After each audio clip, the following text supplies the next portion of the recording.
நடிகர்கள் வந்து அரசியலுக்கு வராங்க, அதை எப்படி பார்க்குறீங்க? குறிப்பாக விஜய் போன்றவர்கள் வந்து 2026 அது ஒன்றும் புதுசு இல்லை. உங்களுக்கு எம்ஜிஆர் இருந்தாங்க, ஜெயலலிதா இருந்தாங்க.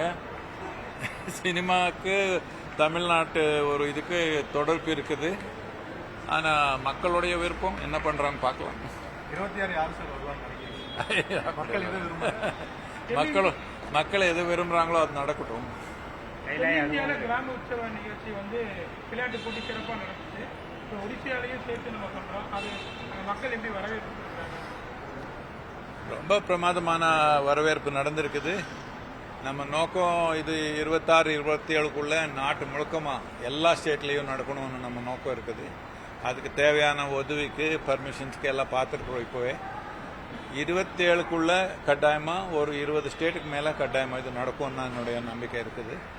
வரவேற்பு ரொம்ப பிரமாதமாக இருக்கு. கடைகள் நீக்கட்டும், புத்தி மலட்டும் சொல்லி விநாயகர் சதுர்த்தி பார்த்து சொல்லியிருக்கீங்க. என்னது விநாயகர் சதுர்த்தி பிளஸிங்ஸ் விநாயகர் சதுர்த்தி வாழ்த்துக்களில் வந்து பார்த்தீங்கன்னா கடைகள் தகரட்டும், புத்தி வந்து தெளியட்டும் நீங்கட்டும் அப்படிங்கிற ஒரு குறிப்பிட்டிருக்கீங்க. அது யாருடைய புத்தி வந்து தெளியணும்னு சொல்றீங்க?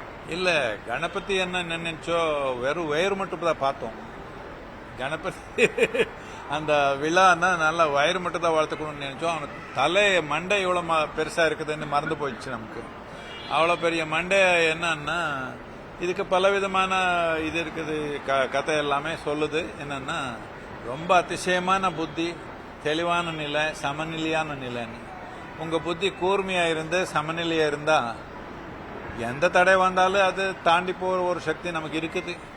ஸோ இது வேற யாரோ வந்து உங்களுக்கு சரிப்படுறாங்கன்னு இல்லை. ஆனால் நம்ம புத்தி கூர்மையாக சமநிலையாக வச்சிருந்தா, தெளிவாக வச்சிருந்தா எந்த தடையும் நமக்கு தடை இல்லை. ட்ரெண்டை ஃப்ரெண்ட் ஆக்கிக்கோங்க. தந்தி டிவியின் சப்ஸ்கிரைபர்ஸ் அண்ட் ஃபாலோவர்ஸ் குடும்பத்தில் நீங்களும் இணையுங்க.